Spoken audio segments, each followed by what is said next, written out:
Hello and welcome to InfoBurst. Today we are going to discuss about how India got independence. Viewers, today we explore India's incredible journey to independence. From the powerful Mughal Empire to British colonial rule and the tireless efforts of visionary leaders like Mahatma Gandhi, India's path to freedom is a story of resilience and unity.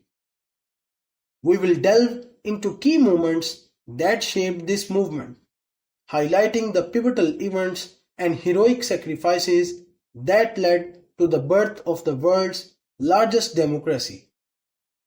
Join us as we uncover the remarkable history behind India's fight for self-rule and the enduring legacy of its struggle for independence.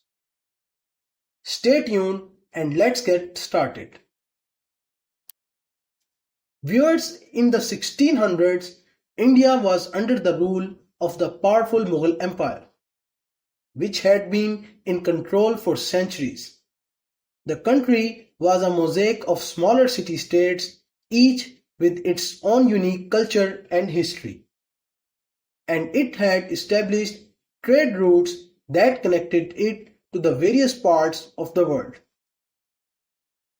India was renowned for its rich traditions in art, culture, and commerce. However, the colonial powers of England, Portugal, and the Netherlands were beginning to carve out their own territories within the subcontinent. These European nations utilized their trading companies to gain a foothold in India, with the British East India Company becoming particularly influential. At its peak, the East India Company controlled half of the world's trade, and it raised its own private armies to seize control of Indian regions, sometimes through military might as seen in the Battle of Plassey in 1757, and other times through economic dominance. For many years, the British government granted the East India Company considerable autonomy in its conquest of India, because the financial returns to England were sustainable. However, this arrangement eventually led to widespread discontent and resistance among the Indian populace, culminating in the Sepoy Mutiny of 1857. The mutiny was triggered by a variety of factors, including religious grievance such as the use of animal fat in rifle cartridges that often offended both Hindu and Muslim soldiers. The mutiny was a significant, though ultimately unsuccessful, uprising against British rule, and it marked one of the first instances of united Indian resistance. After suppressing the mutiny, the British government dissolved the East India Company and took direct control of India, inaugurating the era of the British Raj. Throughout the late 19th and early 20th centuries, India was exploited for its vast resources, earning it the moniker the jewel in the crown of the British Empire. Despite the wealth generated for England, the Indian people faced severe hardships.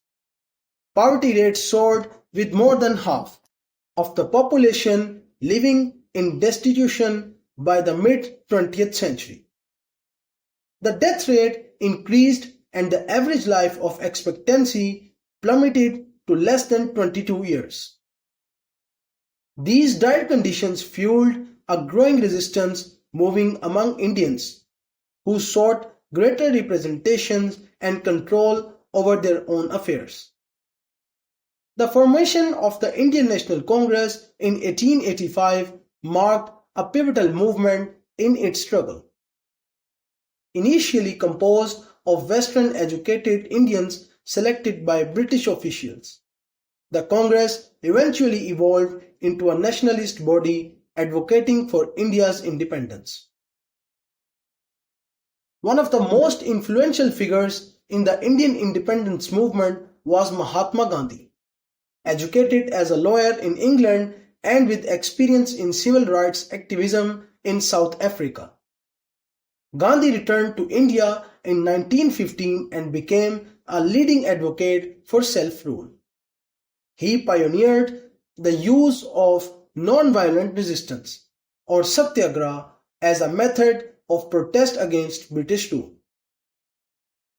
Gandhi's strategies include organizing marches, protests, and boycotts, writing speeches and letters, and leading prayer meetings. His approach not only unified the Indian populace behind the cause of independence, but also inspired future global leaders like Martin Luther King Jr. and Nelson Mandela. Gandhi's first major campaign, the Non-Cooperation Movement, was launched in response to the violence following the Revolt Act of 1919, which restricted civil liberties. The movement included a boycott of British goods, particularly cloth, and encouraged Indians to produce their own materials. Viewers, Gandhi's symbolic act of spinning his own cloth on a spinning wheel became a powerful image of self-reliance and resistance. Despite facing imprisonment, Gandhi continued to lead major protests, include the famous Salt March of 1930, which protested the British monopoly on salt production.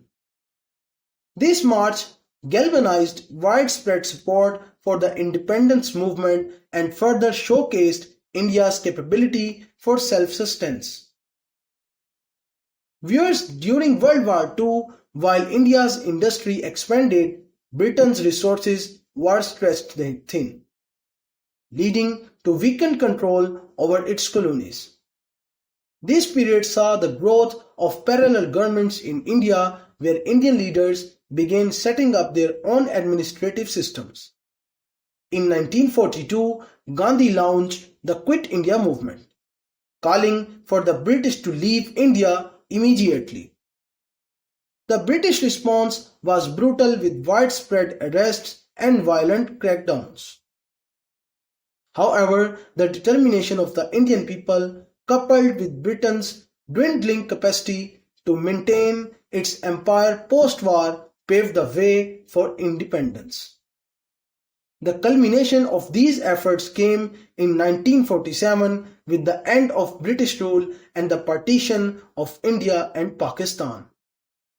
The decision to partition was based on the idea that creating separate nations for Hindus and Muslims. Thank you for joining us on this journey through history. For more fascinating stories and historical insights, subscribe to InfoBurst.